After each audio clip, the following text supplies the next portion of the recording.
Good evening. Tomorrow is July 4th, Independence Day, and right now we declare independence from the duopoly.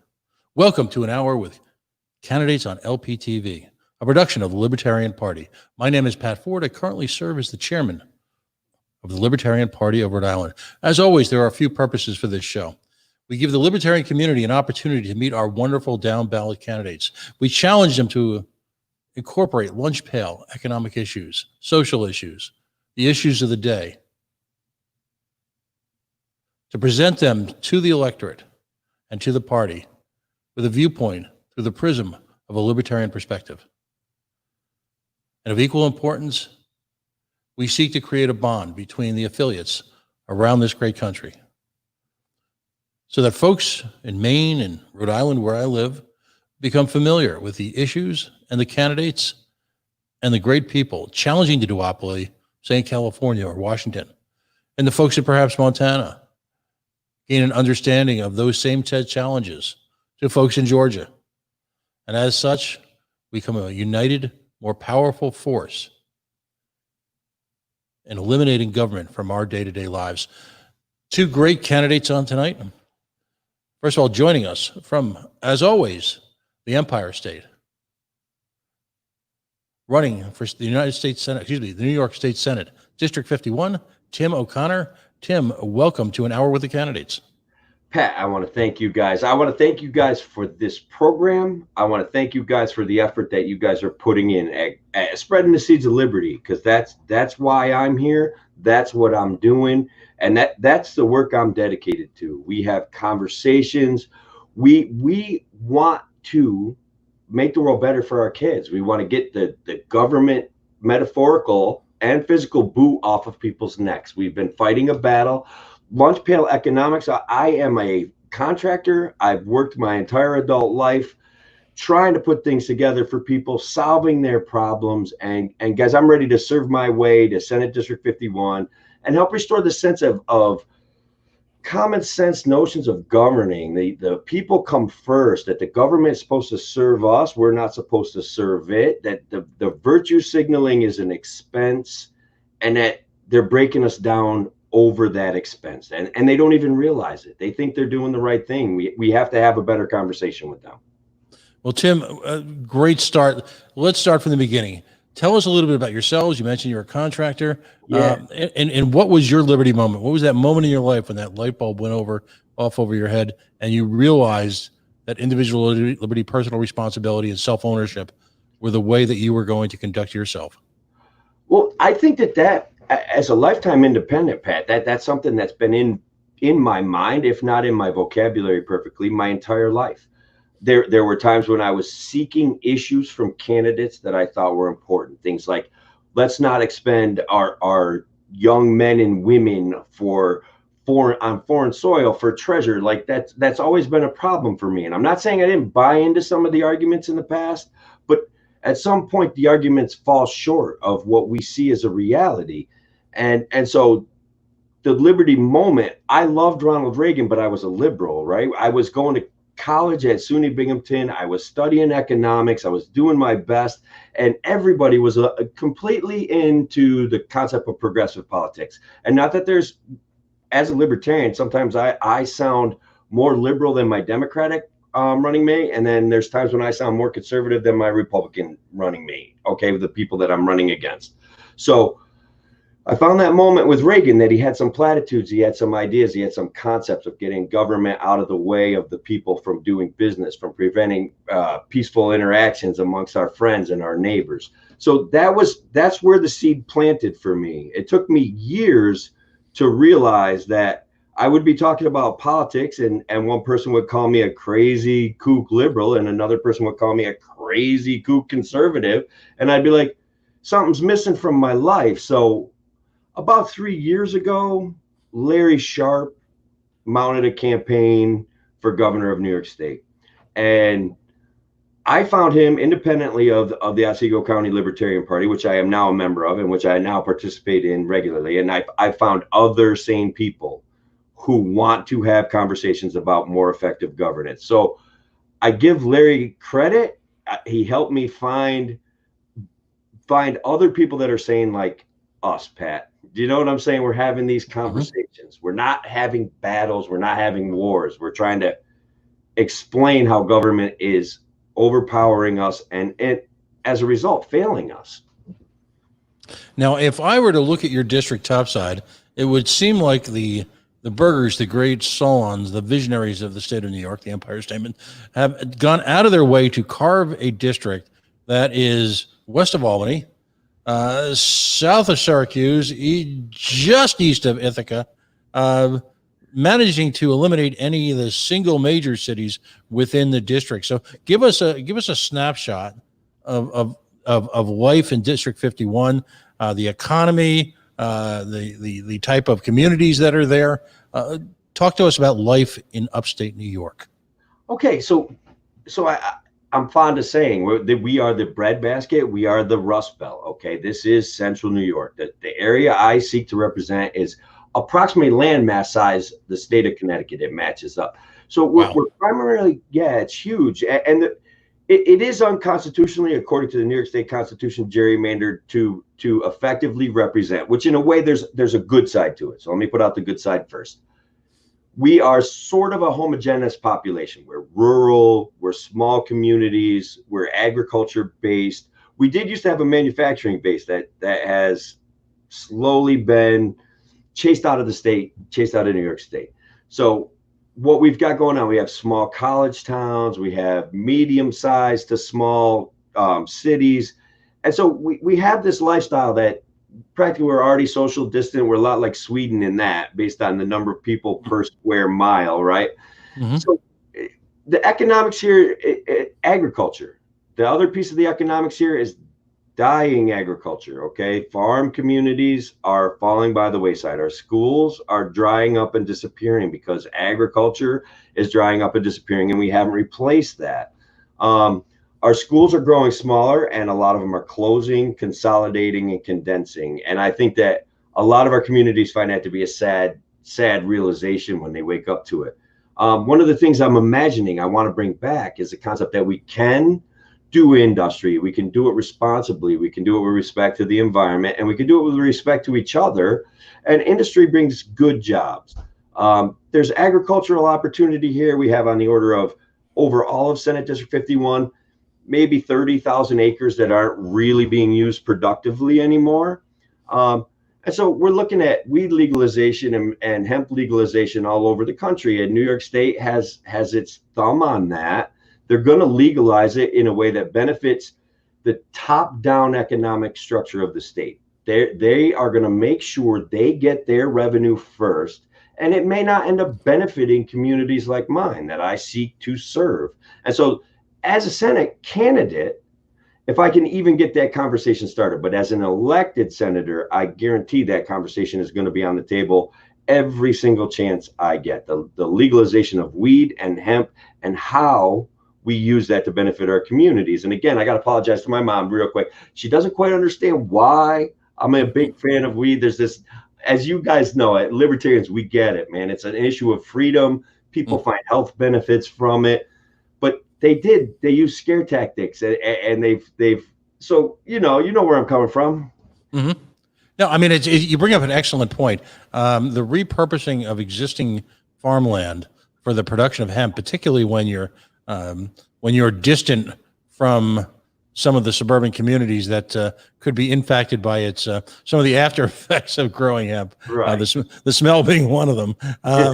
But it is actually a wonderful pursuit. I think every libertarian is familiar with the productive benefits of growing hemp and how that can be used in an industrial society. What when you say New York is putting its thumbprint on it, putting the thumb down, a la the Stones, Mick Jagger, are they looking to oppressively tax it? Is it permitting costs? What's been your experience? First of all, so far we haven't even completely legalized it. We've legalized some distribution of medicinal marijuana. We haven't even really gotten to where you can grow actual marijuana. You can grow hemp, all right, but it's like, if you want to just the regulations on it, let me just kind of give you a quick overview of those. It's like a $500 permit. You have to then specify to your sheriff's office which field it's going to be grown in. You then have to put all sorts of signs up around it.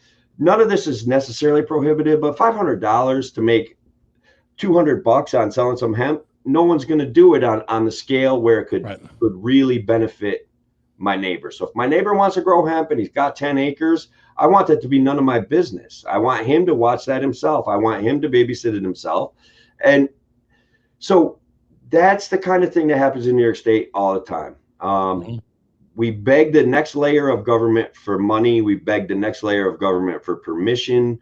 And so I, of course, like the concept of localization. As libertarians, I think we stand behind that. Our communities can make decisions that serve each other best. And sometimes that's going to be stressful. All right. But as a senator in Senate District 51, I'd offer my time and my knowledge and my ability to help people reach agreements to make those things happen. So that's what we're hoping to do. That's the changes we're trying to make.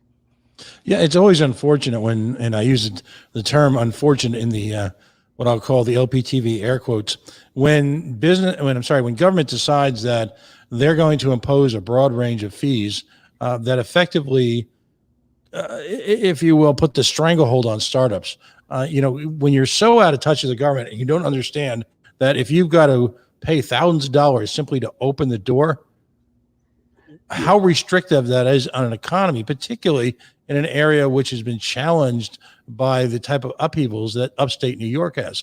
Again, anytime we have anyone from upstate New York, I just want to coach folks to understand that, there's this huge disparity in economic opportunity between, say, someone working in Manhattan or Brooklyn right now, even pre-COVID, and what's going on in upstate New York, because effectively you've had this, collapse of an industrial and agricultural based economy. And again, as our candidate here so aptly puts it, there has nothing been put in to replace it, not looking for government to replace it, but ultimately you need to create that opportunity, the fertile field, so that people can have low barriers to entry.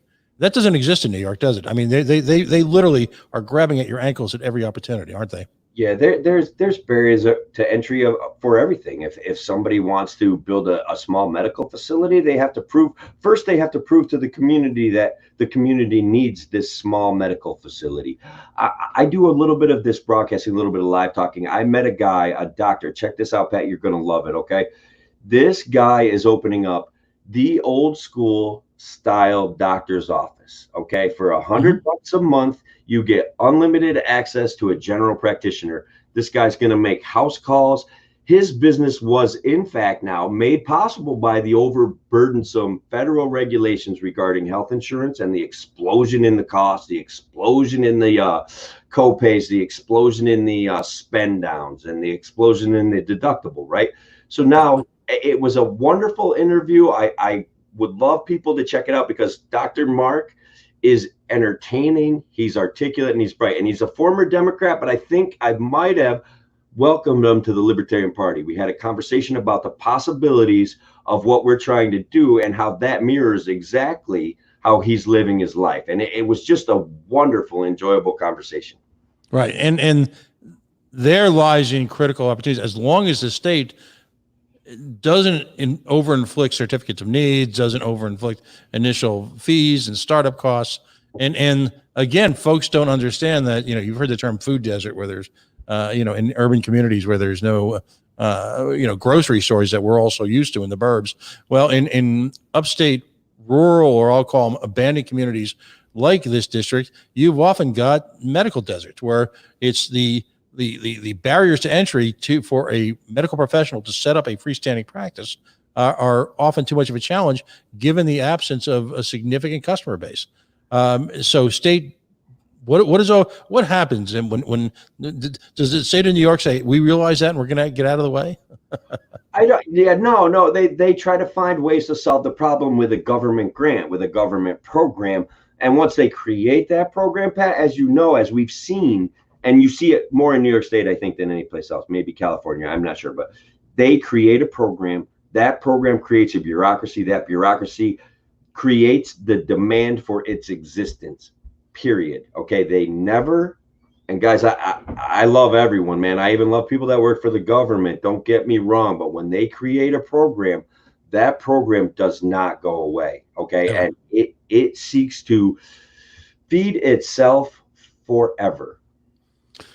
What's the political makeup, if you will, of your district? Is it purple, blue, red, green? What, where are folks' hearts and minds at right now? Okay, we're gonna go with it in some of the college towns. There's a lot of Democrat activity. Okay, and by Democrat, I would put them out there on the spectrum of almost to the Greens. Almost they're very active, vocal, and some of them are young and impressive. Man, don't get me wrong. Like they've opened my eyes to certain parts of individual liberties that I perhaps hadn't looked at before. So they're important. Okay.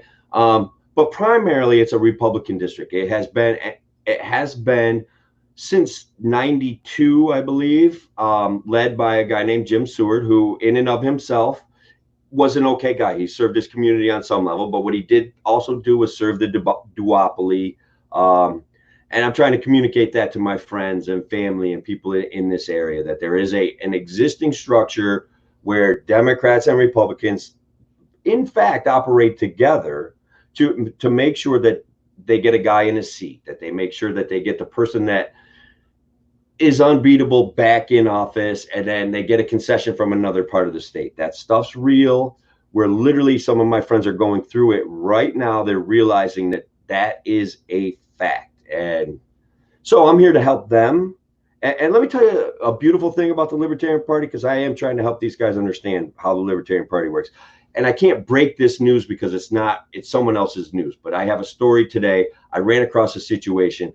Within 45 minutes, I had talked to Larry Sharp and Tony DeRazio, and we have a game plan to help some members of this Senate District 51 come to communicate their problem and help people help the world know what's going on. And here I am now talking to you, Pat. That's how we're doing things. We're having conversations and we're helping people out. As a matter of fact, as part of it, it doesn't matter about their party. If they need our help, if we can offer them some sort of assistance, I think we're going to do that. Mm-hmm. Excellent. What's it been like now post-COVID to work in your district in terms of communicating your message? Is there, and looking at the map and being from the New York metropolitan area originally myself, is there a variety of television stations that you have to reach out to, or is there a single platform that is sort of either the newspaper or the television station of record? What's media like in Senate District 51? I love this conversation, and I'm going to take it right to where I want to go. I'm not going to beat around the bush. Libertarians have to build their own media, plain and simple, and period. Okay, we are not going to get access. We are not going to have advertising dollars. Therefore, news stories are not going to come our way. Special interest stories are not going to come our way, and we will occasionally get written up in a newspaper because that's equity to them. They want to show that they're caring about third parties. But our message has to come from us. So things like LPTV, things like my Senate page, things like Larry Sharp's show, those are the things that are going to make the difference. Drunken Disorderly Media, Spike Cohen's show, Joe Jorgensen doing a live broadcast with whomever, whenever, wherever. Those are the things that are going to breed success. And to my libertarian friends, we have to grow our circles. We have to have those uncomfortable conversations with our Democrat friends and with our Republican friends, and they have to be conversations. That's the bottom line. So your campaign is all about the, if you will, an intense focus on the dissemination, analysis, and delivery of ideas. Is that a fair statement? I love it, brother. Yeah, that's perfect. That's excellent. All right. So, and you're absolutely right about the media portion. And here in Rhode Island, where I live, and we've got an active liberty movement, and it's libertarian based, I'm proud to say.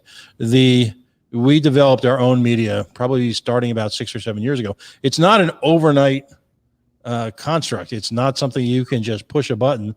You can't just start a podcast. And as admirable as that is, you can't just create something and expect, if you will, overnight success.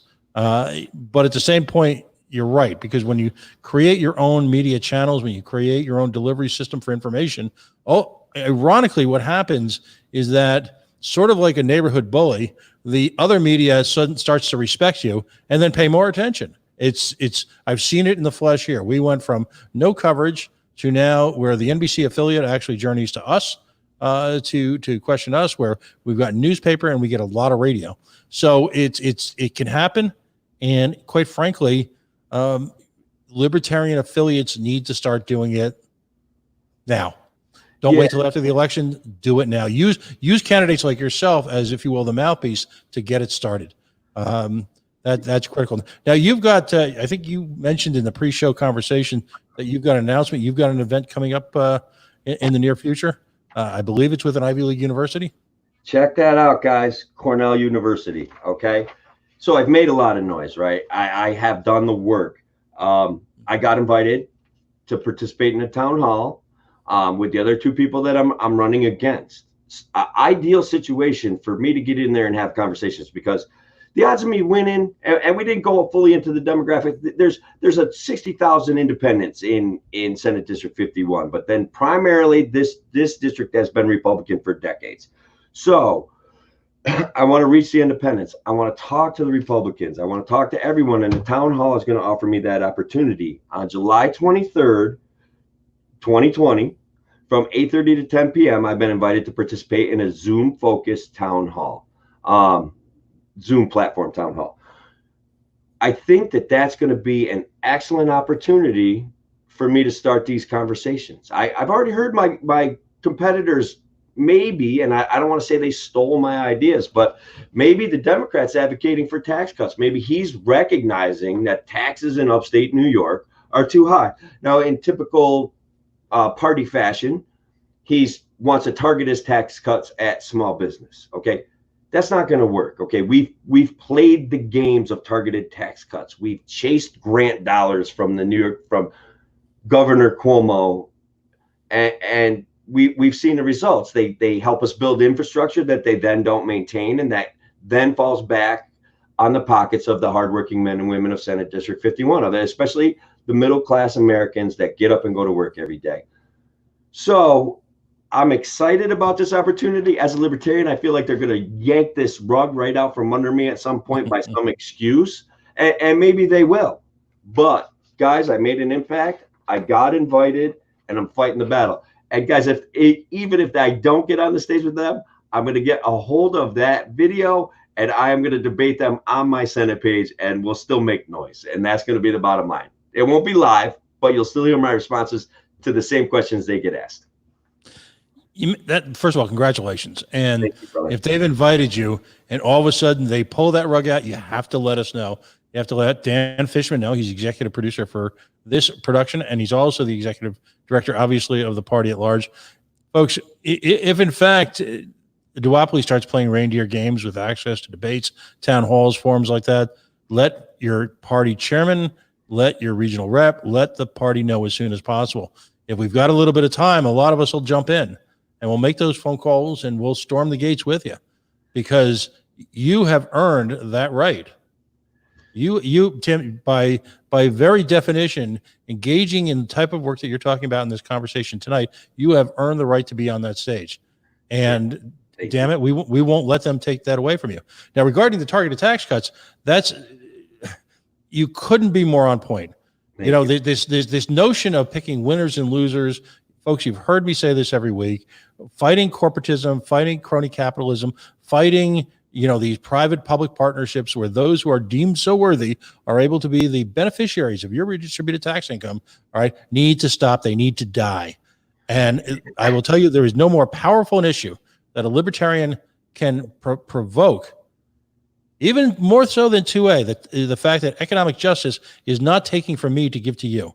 That economic justice is allowing me to retain my private equity, my private capital, and getting out of the way so that I can invest it in the activities that I see fit. And that's really all it's about, isn't it, Tim?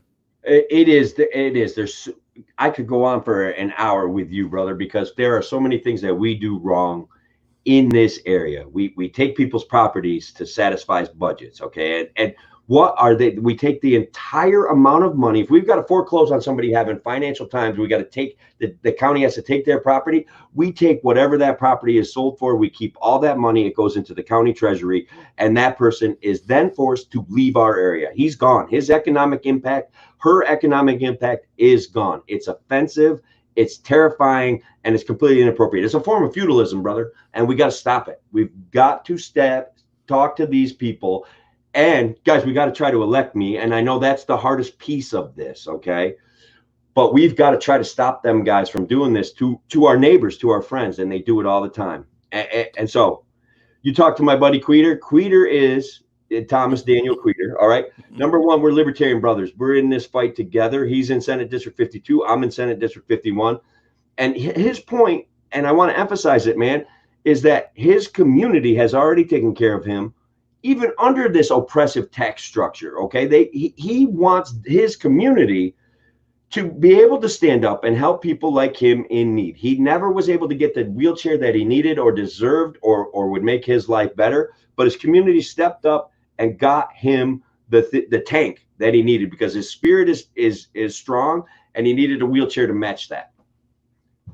Yeah, no, absolutely. We had him on the show, and again, he is presenting as an outstanding role model for folks running for office as a libertarian.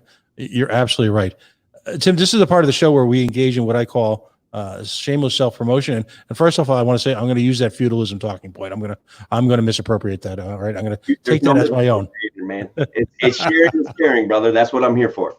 So, give us where folks can find you on the interwebs, if you will, where folks can donate and where they can volunteer. All right, so guys, the biggest thing that right now I'm not at this moment. I've had help. I've had financial help from great people. Okay, but there will be a time when I'm asking for more money. But what I want to hear from people. I want the likes, I want the shares, and I want the responses to my Senate page, and that's at Tim451 on Facebook. That's my main source of communication. That's my main platform for reaching out. So I will grow that platform, but I want people to help me grow that. I will be asking for more donations. I did do a GoFundMe. It met with success. So that will be coming down the road, and it will come down the road shortly. But guys, get at my Senate page. Help me grow my Senate page. That will help me plant the seeds of liberty, and that will help fire a shot across the bow of the duopoly. They will have to respond to my ideas and my issues. Tim, outstanding. We're going to have you back in just a few minutes. Folks, if you're just joining us, my name is Pat Ford. I'm the chair of the Libertarian Party of Rhode Island, and you are watching An Hour with the Candidates on LPTV. It is a production of the Libertarian Party. Dan Fishman, executive producer, and a big shout out to Nick Sarwak, who came up with the idea and made it happen. Of importance tonight, after this show is promptly over, on time this week, we're going to ask you to take it on over to the LP YouTube channel, where, in fact, you're going to be able to watch tonight's LNC meeting live, if you will, and in person, and get a better understanding of how we're proceeding in terms of the emergency regarding our national convention. So we'll remind you of that. But again, if you're not watching on the YouTube channel right now, please join us there afterwards in order to watch the LNC meeting. Joining us next is Reese Wood. He is a candidate for the Wisconsin State Assembly, District 44. He is, in fact, the first candidate on this show from the great state of Wisconsin. Reese, thanks for joining us tonight. Thanks for having me, Pat.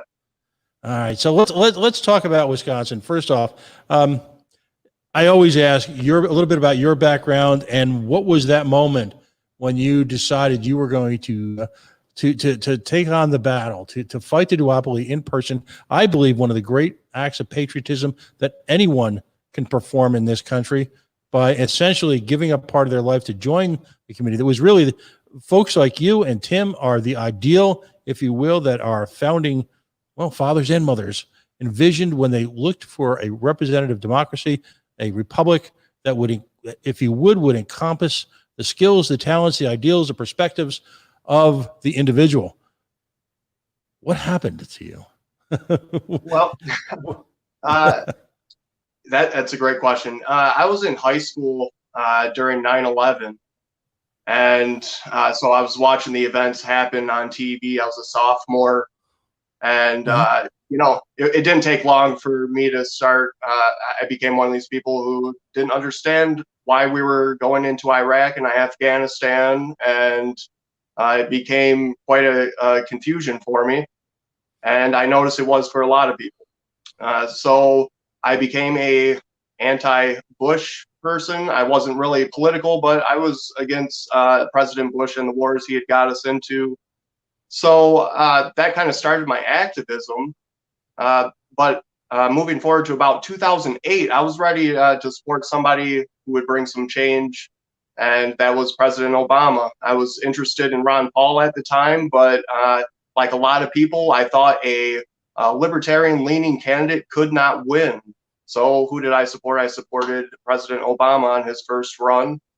And that didn't take long for me to start seeing the hypocrisies, and I started to slowly change my position on our president, become more critical of his positions, and that started bringing me towards other third parties. I had always kind of looked and observed the Libertarian Party, the Green parties, the Constitution Party, but the Libertarian Party brought Gary Johnson in 2012, and that really got my interest. I made it to Milwaukee and met Judge Jim Gray, and it was probably meeting Judge Jim Gray that was the moment that really changed it for me. Yeah, no, But Judge Jim Gray has changed a lot of folks' perspective on liberty. Again, folks see him these days as almost a moderate libertarian. The personal sacrifice he made and the courage he evoked when he, in fact, as a sitting judge, as a member of a veteran, former member of the military, all of that, and took on single-handedly on the war on drugs when American politics looked kindly, if you will, on things like the Broken Windows program and stop and frisk, and looked kindly on the revocation of civil liberties in order to fight what is essentially is not a crime. So you're absolutely right. Judge Jim Gray has had a profound impact on the liberty movement. Now you're in Wisconsin, which is really representative of so many. It's really become the fulcrum of American politics in one sense. You've got this, if you will, tension between the traditional labor movement, traditional manufacturing on one hand, the uber liberal politics of the university world, and then at the same time, you've got this conflict between the liberty movement. Wisconsin did deliver us Donald Trump, if you will, and prevented us from Hillary Clinton. Still not sure how I feel about that. But you guys are also in recovery from a certain governor who represented really the kind of political conflict that's going on in America today. What are Wisconsin politics like right now? It seems like it's chaos there. it is definitely the front line. That's been my opinion for the longest time. I've told people that where I live, Janesville, Wisconsin, this is the hometown of Paul Ryan. I got a lot of experience in 2016, 2017, doing interviews with candidates in the area, local candidates, state assembly candidates, and I was a broadcast journalist for a community radio station. So I got to see the political landscape, the environment really up front during the 2016 election, and it was so chaotic. It's really hard to say anything positive really came out of that election. For me personally, I know family and friends, that election tore people apart. And that's really what politics has been doing here in Wisconsin for too long. It's been tearing families apart, tearing friends apart, and it's a dividing issue. So that's really my big draw. That's what brings me to want to run for office. I'm really tired of seeing politics divide people who usually do care about each other. So talk to us about the economic. Well, give us the overview, if you will, the geography, the political landscape, and economic perspective. Talk to us about what I always lovingly refer to as Wisconsin's big District 44, the big D44. Yeah, this district, I believe about 10 years ago, the new lines were drawn in the last district line drawing. It continues. Gerrymandering is a huge issue in the state, but the district is a lot of city area residential, not a lot of rural area. There is, I believe, 25 to 35 full-time farmers in the area, maybe 20 or so part-time farmers.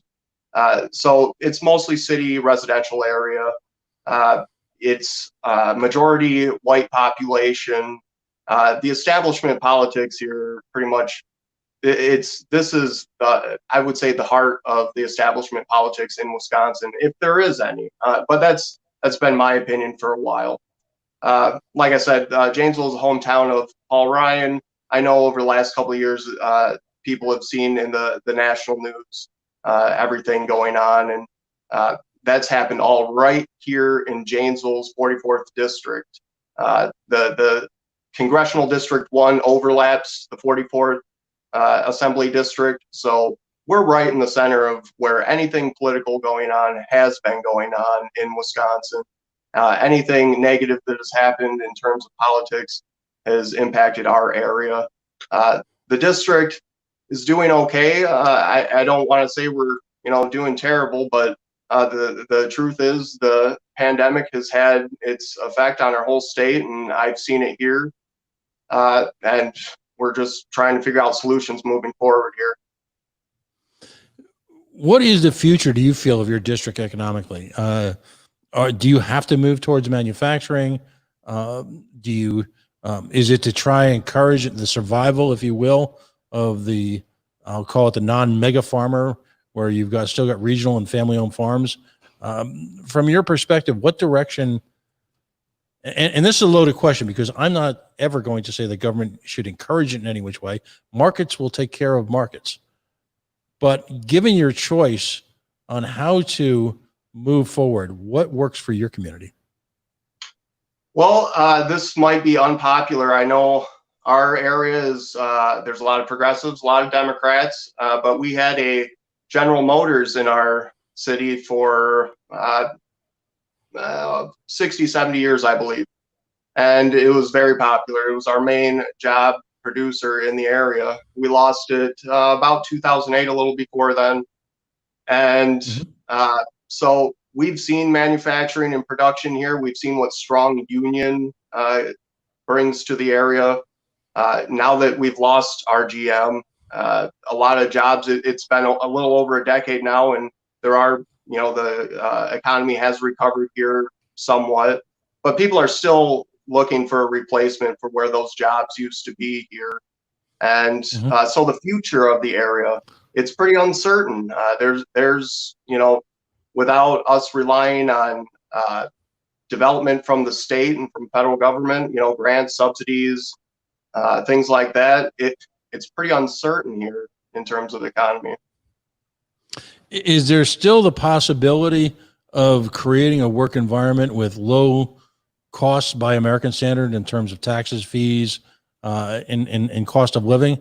Does that still exist? And what I always am intrigued by is what's happening educationally in your community. Is there, in fact, the option to get free market education, whether it be vouchers, whether it be charter schools, and are technical education available in your district? Because, for so many communities, they've had the double whammy. They've lost, if you will, that charter manufacturer. I was listening to an analysis of what's happened to the Lordsville plant, another General Motors plant of fame in Ohio, and how it's been replaced in much smaller level by some unique electrical design vehicles. In a sense, that's great. But if at the same time there's no technical education available because the state has decided that they want coders instead of folks who are draftsmen and who can run a machine tool, where do you go? What's your district like in that perspective? Education's actually pretty decent here. We have we do have technical colleges that offer a diverse spectrum of types of degrees, and so technical degrees are available in the area. We're not bad on that. And I know I'm a homeschooling parent. We've homeschooled for over probably 8 years now, and Excellent. our state's pretty lucky to have some really positive educational aspects. There is some freedom here, and as I said, I've certainly appreciated the freedom we have to homeschool our kids. There is no requirements when it comes to providing anything to the state. You fill out one form every year for your student, and that's it. So the freedom here for us has been great.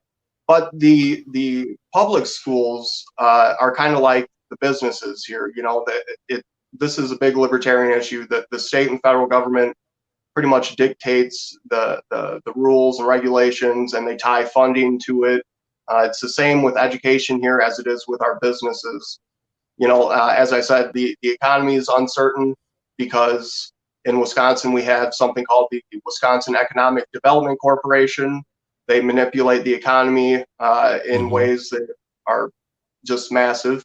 But then that impact is also felt in our education systems also. So, you know, as much as I appreciate the freedom, I would love to send my kids to local public schools, but I'm also a parent who's not happy with all the regulations and all the everything else that goes with the funding requirements here in the state. Now, is there any, and it's great that you're able to homeschool. That's wonderful. And that represents a special commitment by any parent to make that investment of time in their children's lives. Not everyone can do it. And unfortunately, we live in a country which in many places makes it far more difficult, whether it be paperwork, certifications. And of course, there's the money issue. Now, is Wisconsin embracing any form of vouchers or any form of educational and I'm not going to call it assistance because it was your damn money to spend to begin with. And it was your money that's funding the school system. And quite frankly, I'm not looking for the state to give me anything. I'm looking for the state to give back to me that which I invested, using their terms, in education. So are they supporting your efforts to homeschool financially whatsoever with the money that you already gave them?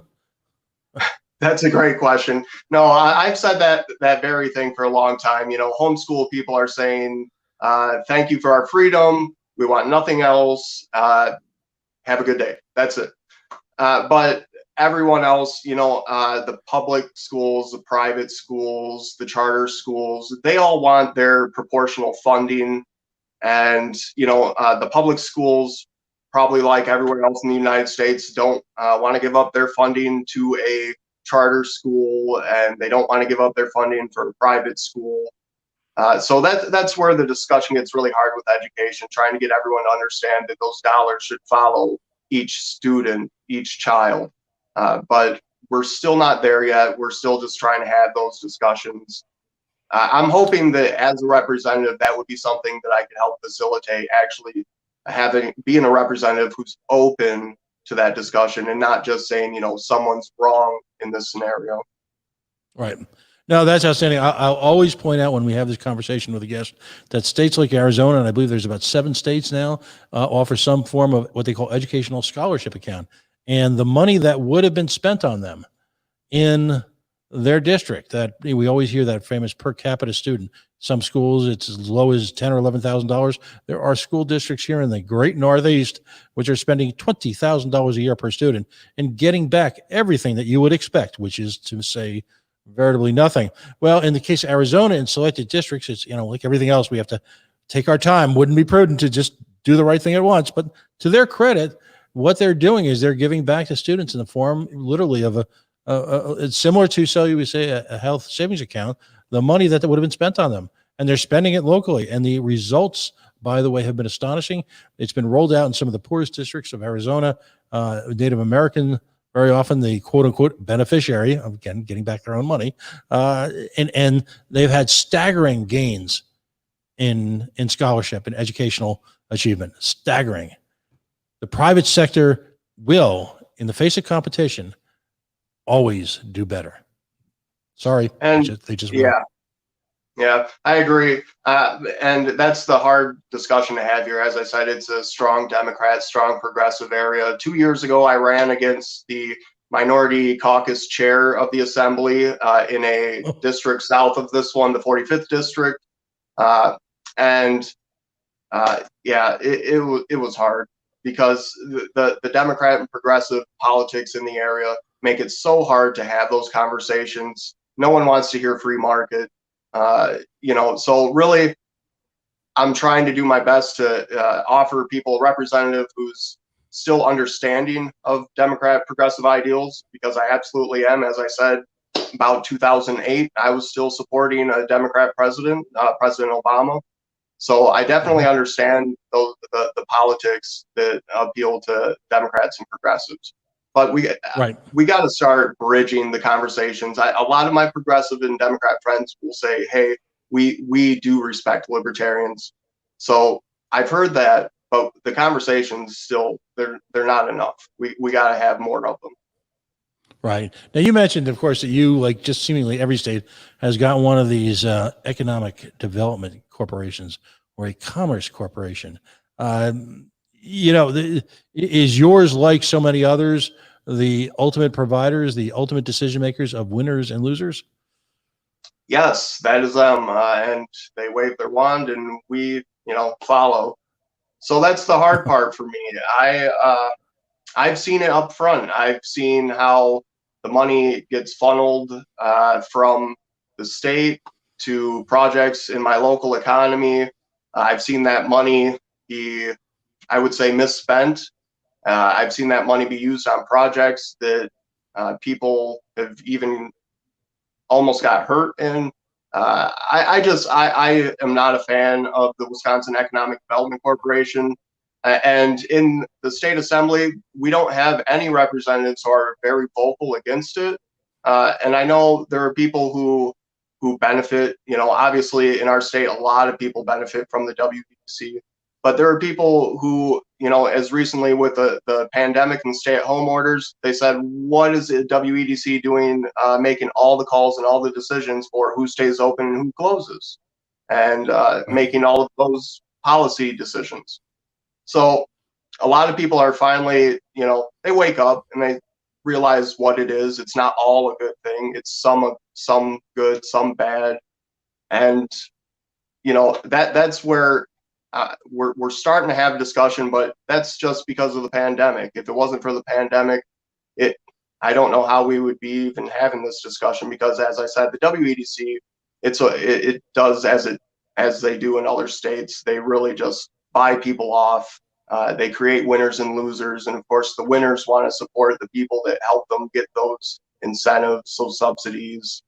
So these development corporations are also somewhat dictating our elections. So I'm very much against it.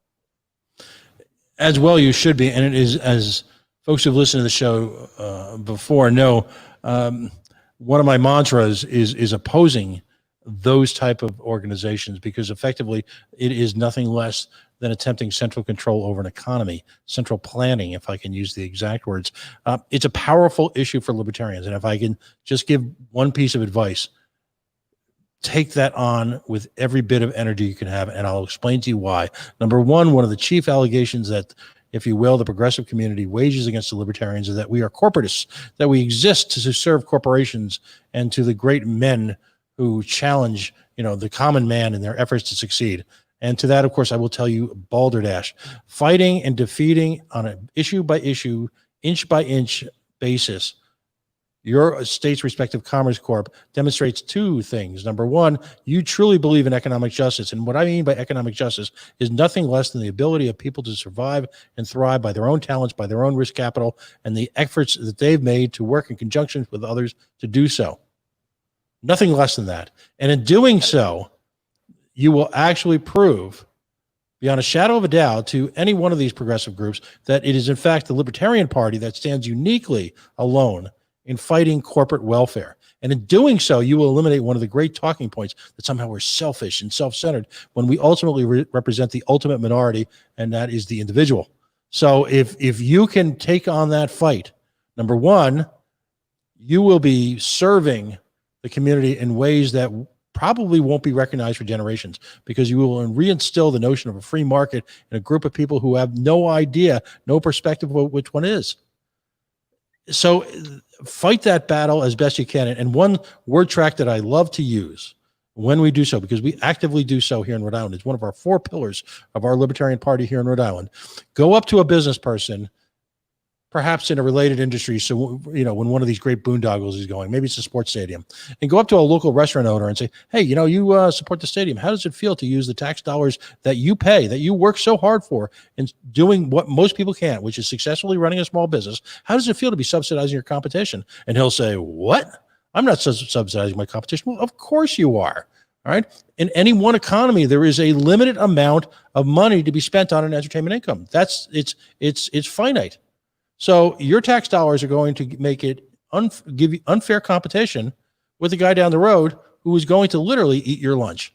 How's that feel? Yes. And then all of a sudden you see the light go on in their eyes, and that rut-row moment where they say, you're right. Government is weaponizing itself against me, despite the fact that it is I who are funding it. And that's a powerful moment. Yep.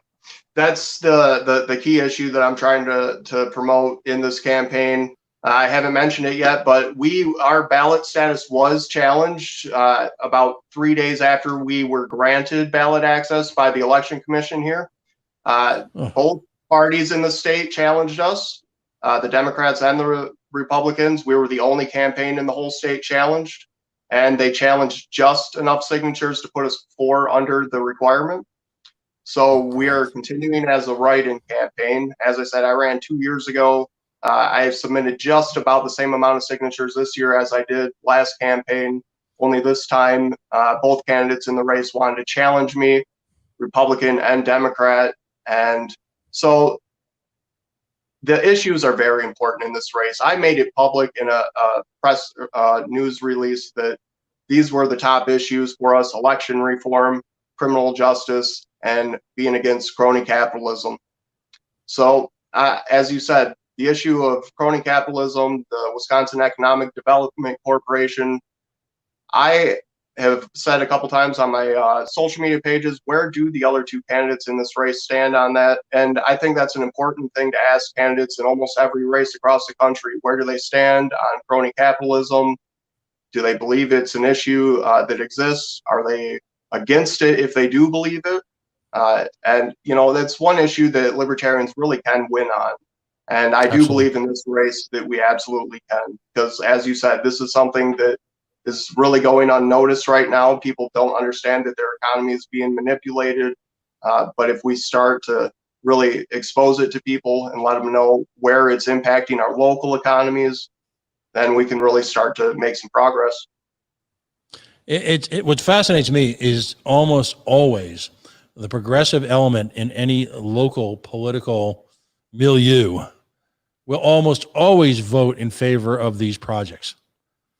And it is with great pleasure that whenever I can on a public format, and again, this gets back to Tim's contention about starting your own media, and then all of a sudden being invited to be part of the media, going to a progressive, particularly if it's a debate or if it's a roundtable conversation, and just open up with the immortal words. Hey, I'm kind of surprised. I didn't think progressive Democrats supported bailouts for billionaires. Exactly. and let me tell you, it's a magic moment. You get the stuttering and the confusion. What? Huh? And then go, rip them to shreds. Because, go ahead, buddy. In our community, we have Diane Hendricks, one of the wealthiest females in the country, I believe. And she's living right here in our community.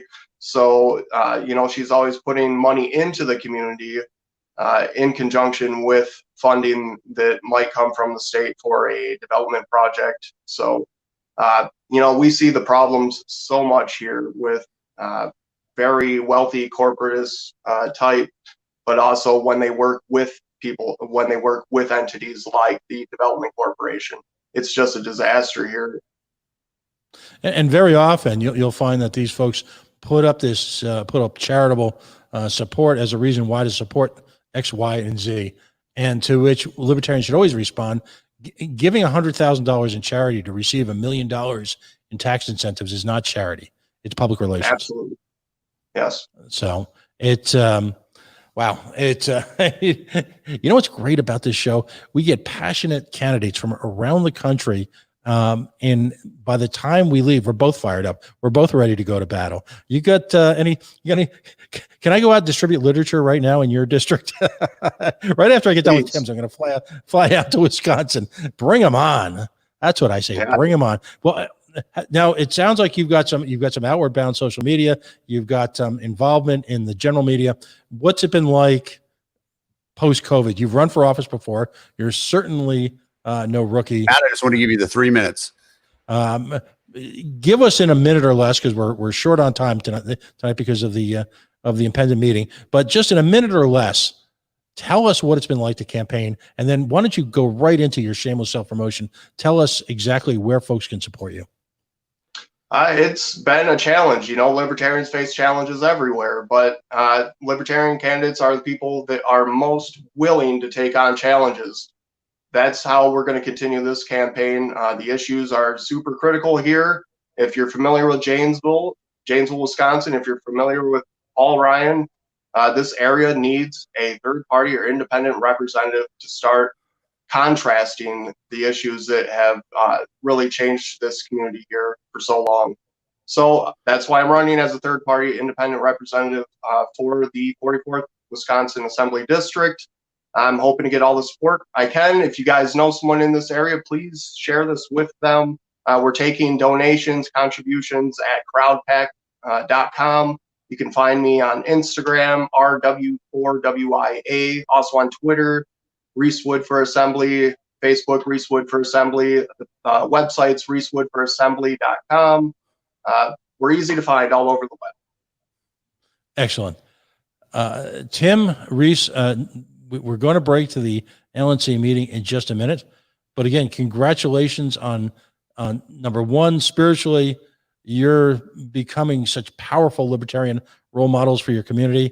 Number two, for, I believe, again, one of the acts of ultimate patriotism, which is taking on the duopoly, working to represent your community, giving of yourself, your life, and your family, and your private time, your capital, to just simply do the right thing. I look forward to hearing from both of you. And again, congratulations on epic campaigns. And I hope we'll see you soon.